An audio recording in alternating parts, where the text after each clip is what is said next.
Banerjee Divakaruni doesn't need any introduction. She's the reason we all have joined this call. But I have to say this, that, my journey with your stories, Chitra, they began like about over a decade ago when I first read The Mistress of Spices. And the kind of the mix of vulnerability and resilience that you brought into Tilo at that time, that I think touched a chord with a lot of people. And I'm sure since then, like me, a lot of people have followed the stories that have, come after that across different genres that you've written in. Uh, Amazing impact on all the readers, I must say. One of the most celebrated books, uh, Palace of Illusions, which has been recently republished in a very beautiful edition. It's yes, thank you. Yes, so that's one, I would say, common thread that has brought us all together for this discussion.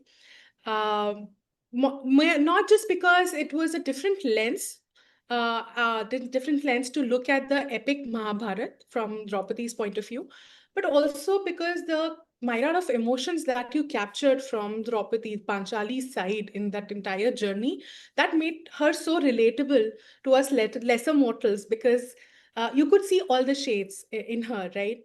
So we thought, since also in our book club here, Open Book, we were, reading mythology.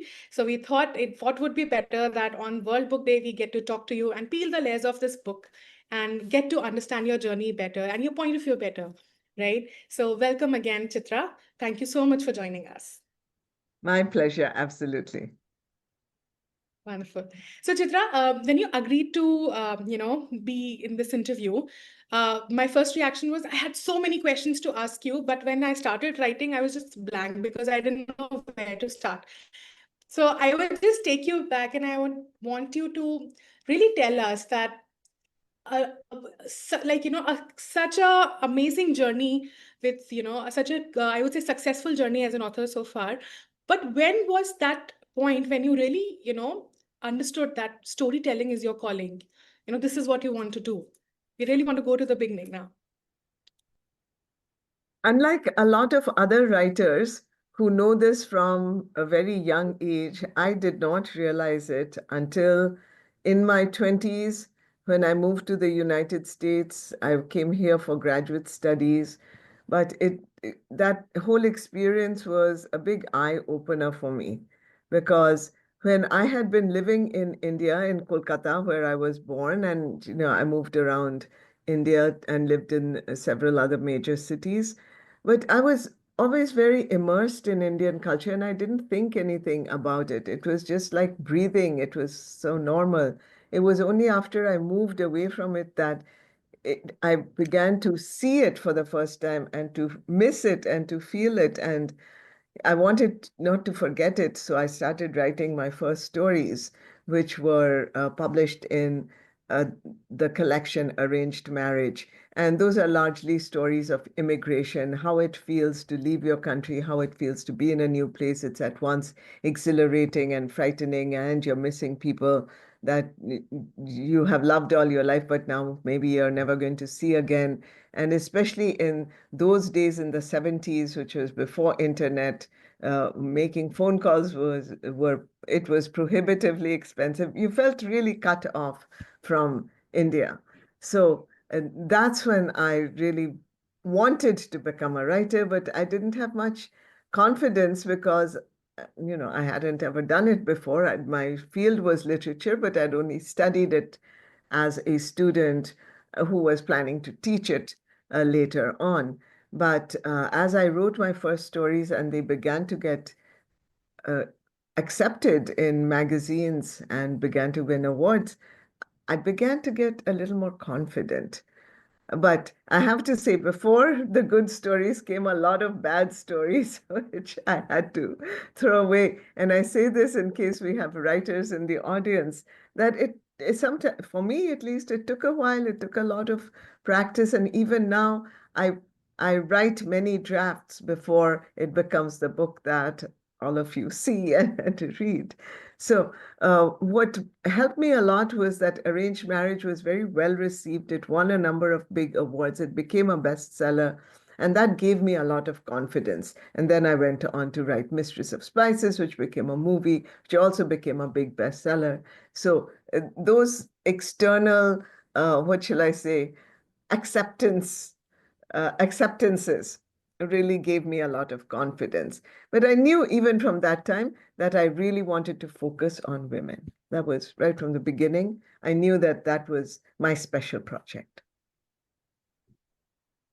That's very I would say interesting to know the journey behind when you how it actually started officially. But I'm at the same time I'm very curious to even read the drafts that you discarded. For some reason, I just really if what really built up to this. So, but okay, aside from my curiosity and coming to the book that we want to know more about, Palace of Illusions, one thing that one question that came automatically after I read the book was that um, while Draupadi comes out as the strongest character, the most I would say most layered character in Mahabharata, but from your side, what made you pick her and not like Kunti or Gandhari, which they also had their own, you know, I would say baggage and their own journey and their own spectrum. So, what was the reason of picking Draupadi for you? Yeah, that's a great question because I was and I am interested in the stories of Gandhari, Kunti, even, some of the other characters. For example, Hirimba, who is one of Bhim's other wives. And there are many interesting women characters. But for this book, I think I picked Draupadi because she is the best known. When people talk about the Mahabharata and when they say, oh, they talk about especially the war, the Mahabharata war. At least when I was growing up, they were like, oh, it was caused by Draupadi. And so I was very interested in that phenomenon. How can a woman cause an entire war?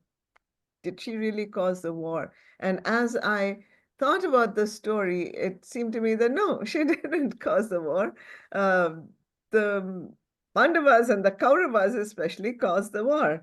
She was a part of it, but as is often common in, I don't know, in all cultures, if you can blame the woman, then you blame the woman. Also, I noticed that the stories were so wonderful, but we never saw things as they were happening through her eyes. Although she was a major character in many scenes, we only are told through kind of a male lens what she might be thinking. In fact, her thoughts are not even given, what she's doing. And therefore, her motives are always uh, murky. They're left undecided, and therefore, often, I don't know, people just decide that she had bad motives, she had negative motives, she had egoistic motives. And I felt that there was a lot more to her story. I found that she was the most interesting to me of the characters. She was also the one who suffered, in my eyes, most prominently, and her story was just interesting. And the last thing is, I was fascinated by her relationship with Krishna. And that becomes a major part because of Palace of Illusions. Because it seemed to me that on some level, especially in Palace of Illusions, she becomes emblematic of the human soul journeying through the world. And what is the connection between the human and the divine? Or what is the connection I wish I had with the divine? Um, that friendship, that closeness, that I don't know, it's a very sweet relationship between her and Krishna. And I really wanted to bring that out. And a lot of readers have written to me and said that they have really enjoyed that part of the book very much. Well, absolutely. I mean, I couldn't agree more. That was, I think, that relationship is, I think, beyond any other relationship that Draupadi, shared with any other characters, right? That was, and very beautifully captured so in the book. But in that journey also, Chitra, were there any other characters that surprised you that you weren't expecting that, in your research and while writing the book, that, you know, hello, and something that you might want to really build on maybe later. Yeah. Well, I don't know about building on that. I never really know what is the next book I'm going to write until inspiration strikes, and then my attention gets focused, and then I get kind of obsessed. Then I can't think about anything else, and then that's how that next book gets written. But two characters that really surprised me in major ways as I was writing, I hadn't expected them to become that big a part. First of all, three. So first of all is Karna. He becomes majorly important. And I should answer right away the question that I get asked more often than probably anything. Where did I get the story of Karna and Draupadi being attracted to each other, being very aware of each other? Well, it is in the Mahabharata, in Vyasa's Mahabharata. And if you have further questions about it, I will get into it. And it is very much there in the Bengali Mahabharata, which became one of my major sources by Kashiram Das. So it's over there. Karna became very, very important to me because his story is so tragic. He is such a great hero. He's such a great warrior, but his story is so tragic because he is thrown away when he's a baby by a mother whose situation, again, is, is it that uncommon? A woman gets pregnant, whatever the reason, and she's going to be blamed for it. So she tries to get rid of the child. She tries to hide the evidence, etc., etc. It's happening all over the world. It's happening in India even now.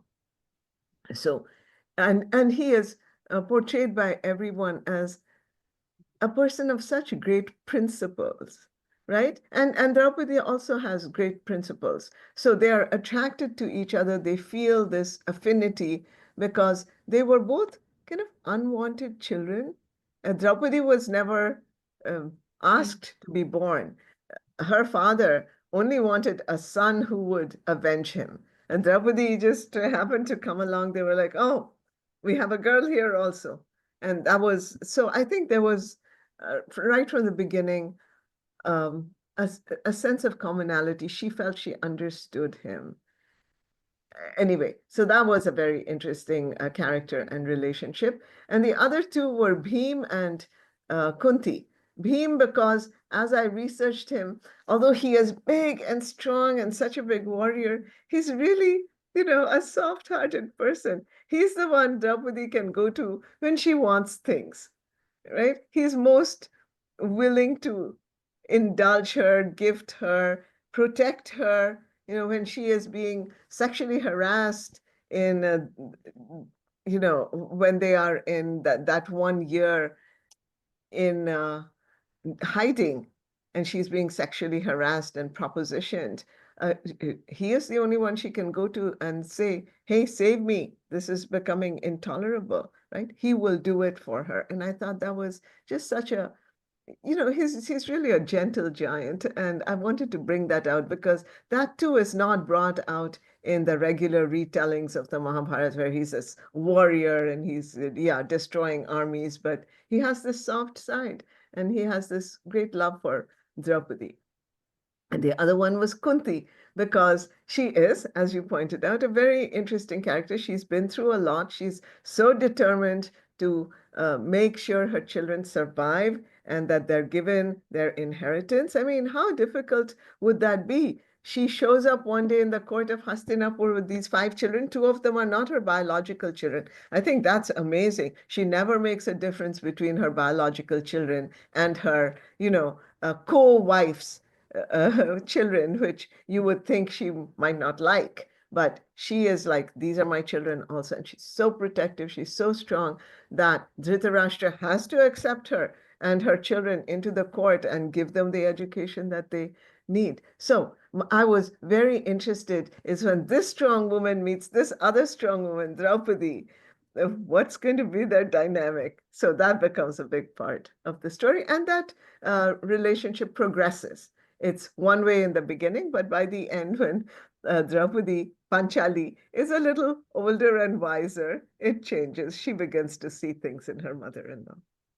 Yeah, absolutely. I mean, I think kind of saw a glimpse of Sas Bahu in some place because of that power dynamics going on. Yeah, I mean, rightly mentioned, Kunti had so much going on. I mean, she was kind of like a reminder in the court of all the unjust that has been done to her sons, right? Definitely quite a character to explore. I know, Chitra, you said that you never plan what you want to write. It's all the inspiration, but the beauty with which you capture the women characters, if you ever write any male character like a Bhishma or Karn, I am sure I'm gonna read it because that requires the sensitivity and that kind of depth, to really handle these characters so well, which have been very less talked about, but have always been admired by all sides, whoever has read the story. Okay, so I'll just Thank move you. on I to the think next. these are great ideas. Yes, Yeah. please move on to So, that. yeah, I mean, just other thing that I thought was, so what happens like when we have one perception of a story of, an epic or any novel per se, but when we deep dive into that journey, we form our own opinions. There are some other things. So did your perception about Mahabharat changed once since, when you started writing Draupadi to the end of it? Yes, definitely. Even my understanding of Draupadi's character changes a lot. Hmm. So, in the beginning, Panchali is much more headstrong. She's much more easily angry. She plots and plans. But as the story goes on, she becomes wiser. She sees the harm that is being caused by the war. She becomes a lot more philosophical. And in Palace of Illusions, particularly, I have, after she comes back after the Great War, then she makes sure that the widows are taken care of because there are so many widows at that point. So many men died in that war.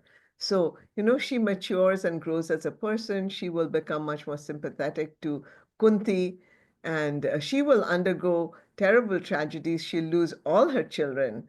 And those things leave a mark on all of us as human beings. But in the original Mahabharata, we are not shown that. We're just shown Panchali is, Draupadi in the original Mahabharata. She's always headstrong. She's always like, I want my way. She's always like, I want to be the main queen. But no, I think when you go through all of these great um, and earth shaking events in your life, it's bound to change you. And that's what I wanted to show in the novel, the progression. The progression. And even after they go on that last journey up in the Himalayas, the Mahaprasthan, she learns a lot of things about herself and finally about her relationship with Krishna, her relationship as a human being with the divine. So, if we talk about it, that means like, if I understand it correctly, the character is growing with the story, and that's what you evolve. And but in terms of, so for example, that kind of touches upon my next question also. When we talk about the Forest of Enchantments, right? Both Sita and Draupadi, they are part of two very significant, epics written in India. I was Indian mythology, and they are very closely linked to our religion as well, right? So when you deep dive into their journey, when you bring out these sensitivities and these vulnerabilities forward, do you think that there were there any hesitations of Well, writing about these characters, especially about their intimate thoughts and their gray areas and things like that? And that could be, and a kind of an extension would be, did you face any backlash in terms of when this actually stories were published? Well, interestingly, of course, I was concerned, and it was a big concern of mine because these are sacred tales. Our Mahabharata and Ramayana are sacred tales. I love them. I have great respect for them. I was worried, but I was more worried when I was writing Palace of Illusions. I was more worried about it from a writerly point of view, as in, will I be able to do justice to this great story and these amazing characters? I wanted to do that and to show them as nuanced, show them as complicated. And the characters there, except for Krishna, they're all human beings. So they are nuanced, they are complicated, they do bad things. Let's face it, all of us as human beings have our good moments and we have our bad moments when we do bad things, or we're tempted to do bad things, or we lose our temper and we do bad things. So that part was not so much of a concern for me, but I wanted to write the story really well, and I wanted to uh, make it more nuanced. When it came out, I didn't know how it would be accepted, and I was amazed, and literally I was floored by how well it was received. I'm eternally grateful to all of my readers, as well as all the people in so many colleges and universities, both in the US and in India, who are teaching this Palace of Illusion, who are teaching that. That was completely unexpected, but of course, I'm extremely happy about it. All right. So when I was writing um, Forest of Enchantments, I was much more concerned because I knew I was going to be telling the story from Sita's point of view, and she is not completely divine, but an avatar. Just like Ram, he is not Lord Vishnu. He's an avatar, but there is a strong divine element in both of them. And yet they are human, because that is why those stories appeal to us. They have pain, they have suffering, they have fear, they have all those things. They do come up along with the heroism, along with the divine qualities. And I wanted to bring out those nuanced portions. And I also wanted to make sure that I moved Sita into the center of the novel. That was obviously my project, very important to me. And Sita is also, we, in the traditional way, many of us love Sita, but they see her as kind of, if you look at the ancient paintings about Sita, this becomes clear in many of them. You see Ram, Lakshman, and Sita is kind of in between, protected by these males. But she is also an avatar. She has amazing divine feminine power. We seem to have forgotten that down the ages. In Valmiki, she is a strong person, but by the time we get to maybe the modernized film versions of her, she is seen as the damsel in distress. She's abducted by Ravan, she's imprisoned by him, etc., etc. She's sent into the forest by Ram. She's always seen as a victim, but I wanted to very clearly show that she's not a victim, that she is strong and heroic through all of those actions. Her heroism and her strength is very different from Draupadi's. Hers is a much quieter strength, right? But hers is a strength that endures. She finds herself heavily pregnant in the forest, sent there for no fault of her own, sent there unjustly, but she doesn't waste time in crying and saying, why should this happen to me? Oh, how unjust is the world. Oh, how unjust is Ram. She doesn't do all that. She's like, what's the next thing I need to do? I need to bring up these children. I'm going to do a good job of it. Okay. And I loved that kind of forward looking strength to kind of, and also she makes use of community. She's like, okay, Valmiki is here, his whole ashram is here. We'll all bring up the children together. And I thought that was just so amazing. But those are things that are not pointed to in the original. Okay. The second part of your uh, question is about responses. So the books have been received very positively, and I'm so thankful about that, overwhelmingly positively. But recently, I see, and social media, as you know, I am on several, including Instagram and Facebook, Twitter, because I like to hear read what my readers are thinking. And recently, there's been a lot of not a lot, but a few people will say, well, this isn't the original story. She's just making up a story. And what these people don't maybe realize is that we have a beautiful and long tradition of reinterpreting the epics for our times. Like the Ramayana has so many versions and very well regarded versions, right? The Ramayana of Valmiki is very different from the Ramayana of Tulsidas. It's very different from the Kamba Ramayana written in the south, and Adbhut Ramayana, and so many others. And in each one of them, Ram and Sita appear differently. So this is our beautiful tradition, and we must I feel this is such a healthy and important tradition, this multiplicity of interpretation, right? If writers are making the book their own, what do I understand in this beautiful epic? What do I feel is something that people of my time need to focus on in this epic? And that's what I've tried to do with both, and I hope to do more later. So I really hope that um, our Indian audiences continue being open-minded about it. Now, what people need to understand is nothing major, no major incident in these books are not, I haven't made up any of the major incidents. They're in one version or another. And I've chosen from those versions. I've put together different versions, but I've been very respectful of the original texts. So, but people need to understand it's not a text, it's texts, right?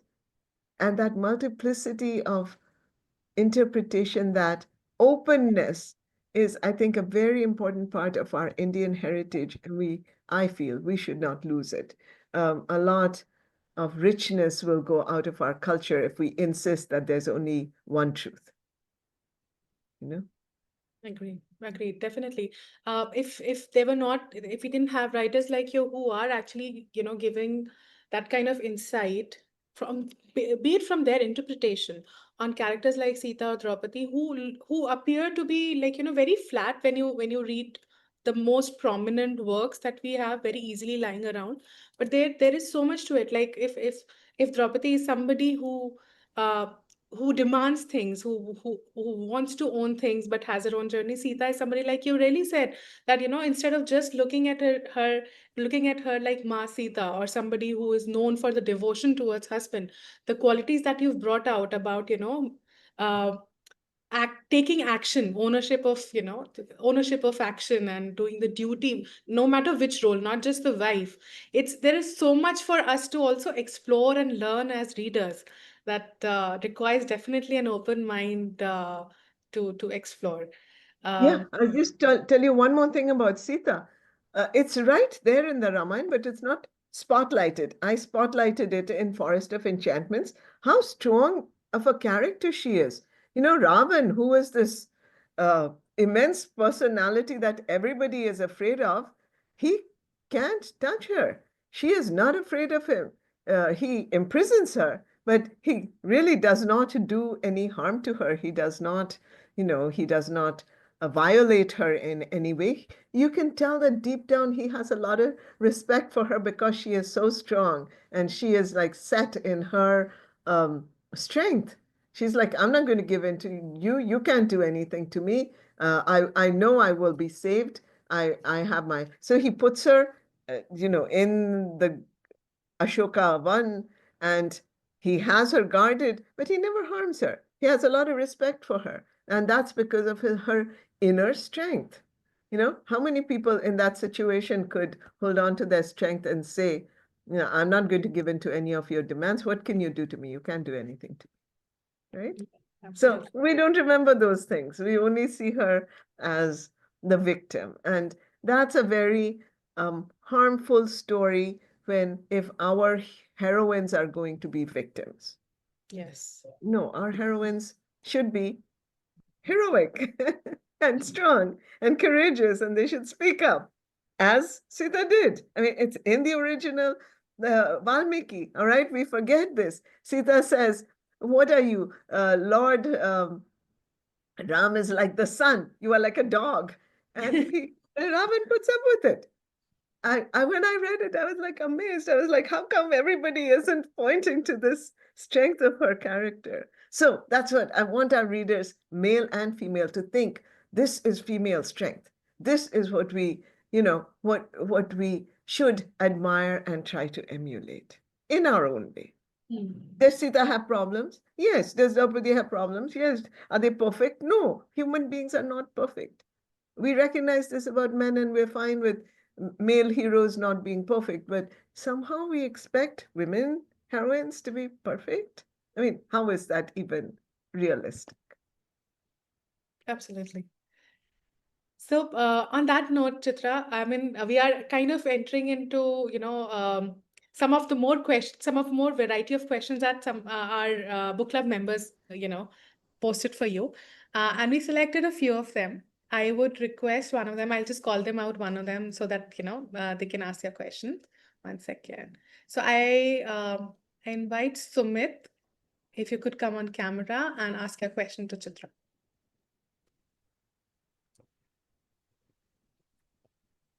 Thank you, Disha. Hi, Chitra. Happy World Book Day, everyone. It's a it's an honor for me to be here and listening to you talk. Um, so, in all fairness, I haven't read all of your books, but I'm a huge fan of retellings of mythology, especially from women's perspective. So, whether it's your books, whether it's Margaret Atwood, whether it's I mean, even Vaishnavi Patel, whose book I'm currently reading for our book club this month. My question to you is that, uh, especially the mythical retellings, they're set in the times that the stories belong to, um, but they seem to carry a message for modern readers or an interpretation for modern readers. So how do you find that balance of taking tales written or tales that belong to those times and making them contemporary or with takeaways for modern audiences? And I mean, I think there are takeaways for women for sure, and I think there definitely are a lot of takeaways for men as well. I'm so happy to hear you say that and to meet you online like this and virtually. And because I think it's really important for men to read these stories, for men to read women-centered novels. It's so important. Now, women have been doing this for centuries, reading male-centered novels. But men often feel, oh, what is there? I can't relate to this.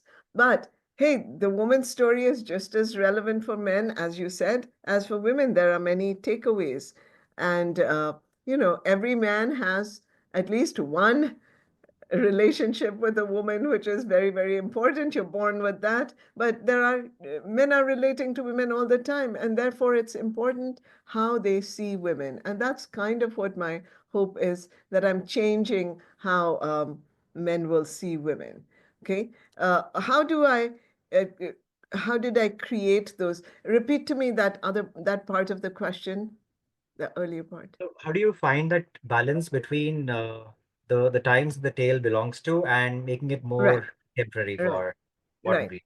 So, so I am thinking of these stories not so much of belonging to an ancient time or belonging to a modern time, but as timeless stories, human stories. What is it about them that doesn't change? Because they're talking about the human being and the human psyche, which really, let's face it, hasn't changed that much in its deep way. Of course, on the surface, because of whatever's going on in history and society and politics, there are changes. But deep down, we want the same things. We want to be loved. We want to be secure.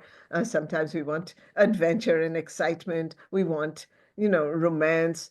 So we all want the same things. What Sita wanted at that time is not that different. What Draupadi wanted at that time is not that different. And that's what I want to bring out, the timeless nature of the human predicament, as it were.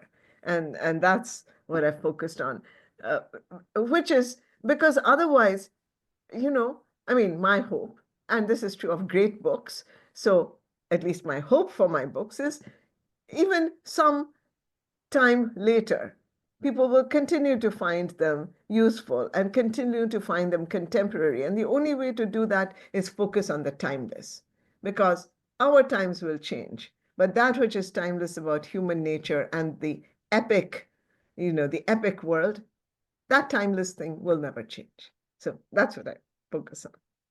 Thank you so much, and thank you so much for answering that, and also for opening me up to a completely new genre of women retelling stories featuring women. So that's Thank you. fantastic. And thank you for reading them. And I hope you tell all your friends about these books, because we need more open-minded and nuanced male readers. Really, we do. And one of the things that makes me so happy is on my social media, sometimes men will post that I'm reading this book and I'm reading it with my girlfriend or I'm reading it with my mom. And that just makes me very happy because I love that kind of gendered responses, discussions. I think that's very, very healthy. And, the people seeing it from different angles, questioning things, I think that's so healthy. Uh, Questioning discourse. I'm all for that. I'm also a professor, so I love it when we bring up this in the classroom and people will, debate with each other about points of books. Thank you so much. Thank you, Sumit. I'll move on next to Ashi. Ashi, will you please come on camera?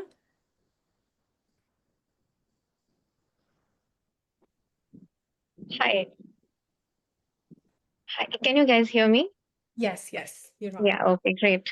Hi, ma'am. First of all, it was a pleasure listening to you today. And I still remember the first time when I read both of your books, The Palace of Illusions and The Forest of Enchantments. I was so moved. I was pretty young. It was years ago. And it was such a very different experience to read those books from the perspective of these women. So, but then also after reading your books, I had also had the opportunity to read the original texts, which were the Mahabharata and the Valmiki Ramayana, and I could see the differences and the small nuances that you had brought out of in your stories. So, for example, in I was really intrigued by how you brought out Sita ji's mother into the narrative and gave her such a strong role when it came to ruling the kingdom and the decision making. And similarly, you mentioned Karna, how he's often uh, Vyasa's Mahabharata, for example, he's Tadharma due to his to Duryodhana and his actions, and yet you presented him in such a in a empathy and nuance. And so I was just wondering, I really wanted to know that where these ideas came from, whether these were from inspired by certain alternative texts, like you mentioned in Mayan, and also, or these were your own reflections that from these different epics and the versions of these epics that existed, or whether this was completely something out of your imagination, that while writing these books, how you perceive these people to be. So, yeah, I would love to know It's a that. great question. Thank you so much. And I'm so glad you've enjoyed the books. And you've actually pointed to the three very important uh, techniques that I have used. First, I've gone back to the original texts and taken out like little things, little moments that are there, right? Mm-hmm. So, there are little moments where um, Sita's mother is mentioned. And then I started thinking, and there are little moments about how she is a strong character and she advises Sita. So then I took that and I made a scene out of it. And so I get the little kernel from the original text and I'm thinking of what it might mean. And then I'm making my own interpretations and adding that. So it's really all of those things all the time that I am bringing in. But I always do take something from the original text and I don't change it because I'm respectful of the original text. I Mm-hmm. don't want, also, I want people to take what I'm writing seriously, not say, oh, she just made it up. I want to say, no, it's right there it's right there in the Ramayana, it's right there in the Mahabharata. Another example of this is Sita goes to the forest with Ram, and that is often interpreted as she's such a good and devoted wife that she gives up all the pleasures of the palace and just follows Ram to the forest. But the truth of the matter, even in Valmiki, is no. Ram says to her, "You please stay at home." And Right. she says, no, I love you. I want to spend time with you. You are going on a great adventure. I'm going to go with you. My place is by your side. So you see how Mm. different that is? So I haven't Right. changed the incident, but I'm showing like this is really what was going on in her mind. So all of those things you talked about, so important for me. And I'm so glad that you saw that and you asked this question. Yeah. Thank you so much, ma'am. It was really lovely to have this moment to speak with you today. Thank you. Thank you. Thanks, Ashi. We have one more book club member, Sunny. He is not able to come on camera, but he asked me to ask this question to you. He wants to know that what was the most challenging part of writing Draupadi's story from her perspective, especially knowing how traditionally she's been portrayed. As a writer, what was the most challenging part? Yeah, that's a great question. It's a great writerly question also, which is that one,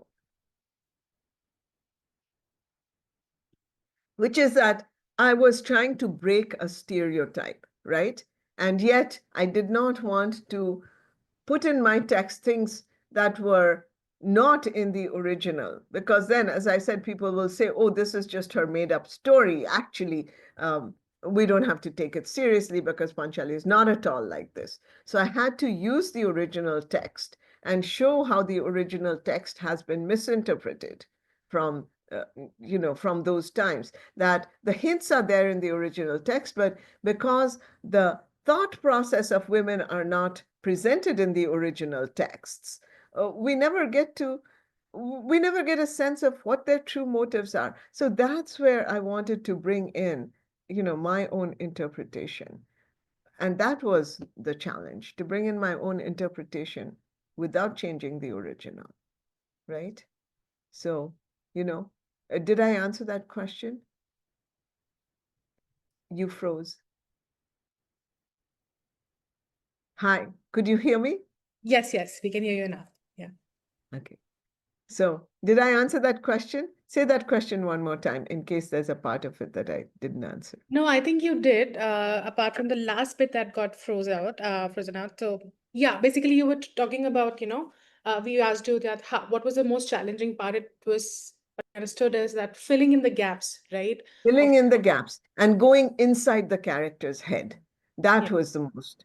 And, I really had to also fight um, this inclination, which comes to me as a writer every time I write, which is to make my characters very admirable because I want the readers to love them. But I know I have to make them human and therefore admirable, but also problematic where they need to be problematic. Panchali has a bad temper. Uh, when she gets upset, she throws things. She is extremely jealous of the co-wives, right? Every time, and let's face it, there are a lot of them. Every time Arjun goes somewhere, he comes back with another wife. And she does not like it. She's going to make it very clear. Listen, I'm wife number one. Don't you forget it. So, I wanted to uh, put those things in the book as well. All right. I mean, yes, she made it very clear, and it's like all the five Pandavas, they were quite scared of her, apparently. Okay. So, we do have a couple of minutes to include one more question, and I see Akshita. Akshita, can you please come on camera? And Sita Lakshmi, I'll take you next, and then that is it. No, in the interest of time, yeah. And Akshita? this is being taped. It will be available. You'll put up the tape somewhere. And then if you send me that link, I know a lot of people wrote to me and said they couldn't get on, but they would love to, Okay. listen to this conversation. We will share it. We'll definitely share it. Wonderful. Hello, am I audible? Yes, Akshita. Yes, and visible also. Okay. Uh, Firstly, I'm so excited. Like, I recently read The Forest of Enchantments 4 days back, to be precise. And I can't believe that I'm already going to be asking the author the questions. So, thank you, God. Also, let's just get to the question now. So, since, ma'am, Divya, ma'am, you have been doing a lot of research to write your books. I just wanted to ask you one simple question.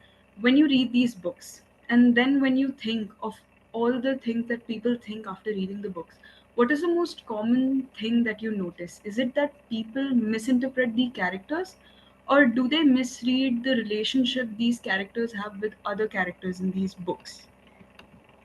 And also, if it's one of those, can you just give us an example of a particular character that has been misinterpreted in people's minds, or a relationship that people don't really read properly through? Yeah, Great I think question. that's. And actually, both of those things happen because when you misread a character, when you don't understand the character, then you will misread their relationship with other people. So problem A leads to problem B. And that's why I try to give my characters a full internal life so that we have a sense of what they're thinking, what they're feeling, and, you know, so that's really, really important. And how do I create that? I create that by really myself kind of going deep into the character. And I'll give you one example.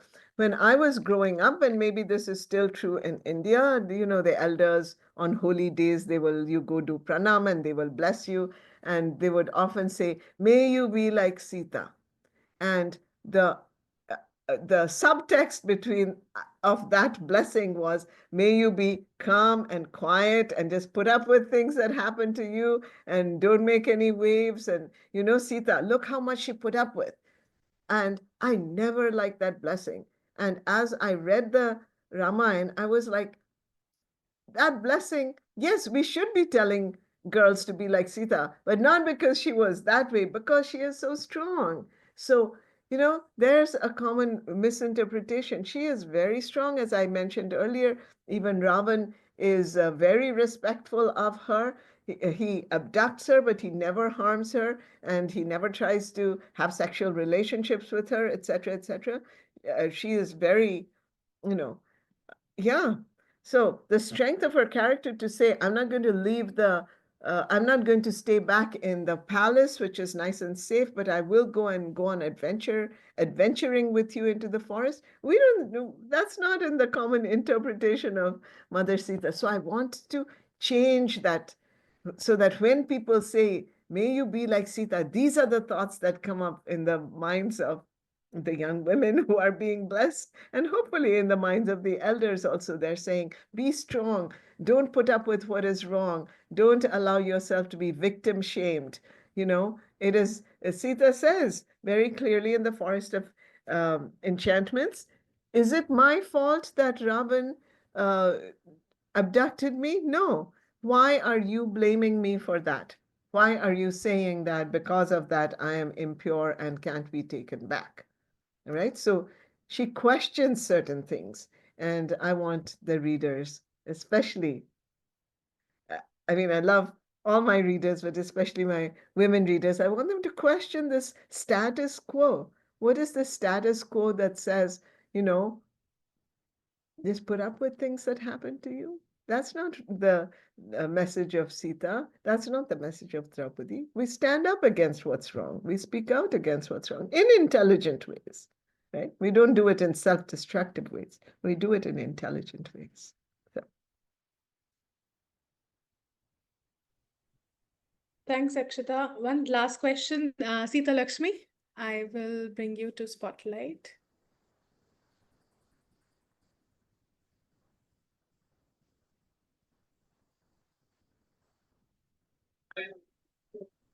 Hello, ma'am. Am I audible? Hello? Yes, you're Yes. audible. Please go ahead. Yeah. So first of all, ma'am, I'm really privileged. I feel so happy to attend this event. And I have been forever a fan of Chitra ma'am's books. Like I began reading your books last year with Forest of Enchantments. And I don't know, I'm a person who empathizes so much with Sita, maybe because of my name. Anyway, I could relate to her so much. And I'm like, you're not treating her right. I want to make her opinions clear. And you just made that my dream come true with your book Forest of Enchantments. And so what I want to ask you specifically is because I'm planning on writing a retelling of Mahabharata. So I want to know, like, what were the sources that you referred to? Like mainly you referred to, and if you also said that you laid more emphasis on reading the Vyasa's epic. So, like, did you insist on reading the whole epic before beginning your writing journey, or like, what did you choose? Because reading the Vyasa's epic, like the entire epic, is a heinous task. You can't do it easily in 1 or 2 days. And when I planned about writing this, I was so confident that I can read this. But then I took the word by word translation, and that was 6,000 pages long. So I want to ask you, what were the sources, and how did you tackle those, initial ick moments when you would be afraid of beginning to write and all? And that's a great question, and it's a great project. So I wish you all the best with it. I did read Vyasa. It took me a long time, but I said I got to know what's in the original, right? And then there are some very good modern translations of Vyasa where they are thick books. So be prepared to give yourself a lot of time. And that's the research. If we want to write a good book, we got to do the research, right? The research not only makes you accurate, but then later on it makes you someone that people will take seriously, because anytime people ask you, well, where did you get this? You'll say, here, right here. I got it from this source. So it gives you a lot of strength as well.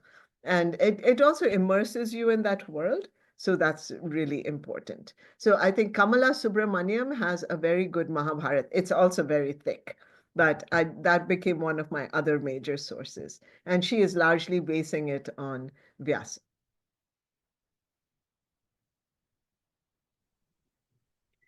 Thanks, Ita Lakshmi.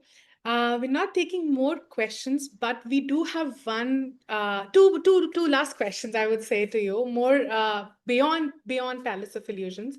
And Um, I wanted to say one more thing, which is I'm going to put up an Instagram post after this saying we had a great talk.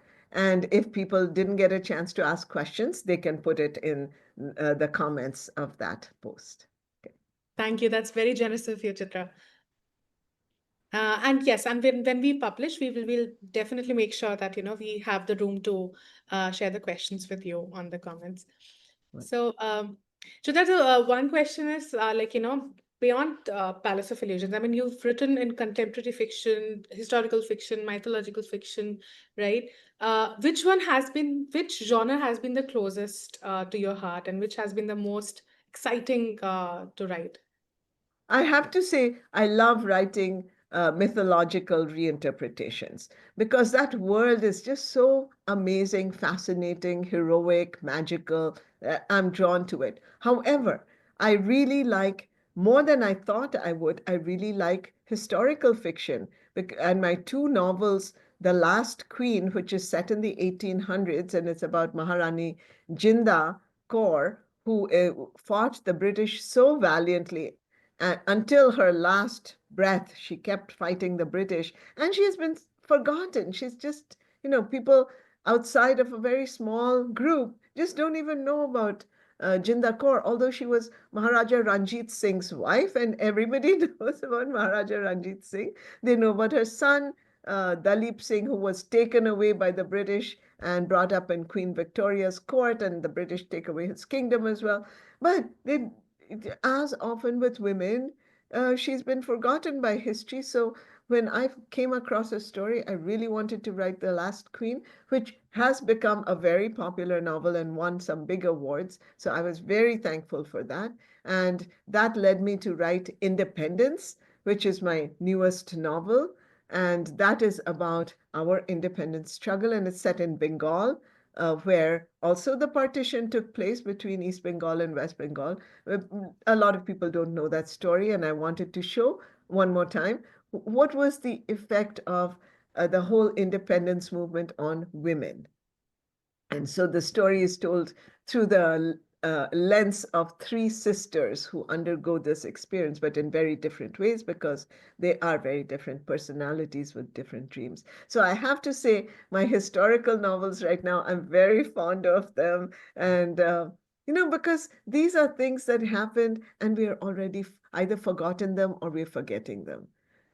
People struggled so much to make India independent, but all of us who, including me, who are born into a free India, kind of take that for granted. How many people sacrificed? How many people lost their families? How many people died? How many women were violated? It is a very emotional history. So I try to bring it up in Independence. So I hope all of the readers here and people that you talk to in your book club will take a look at these historical novels.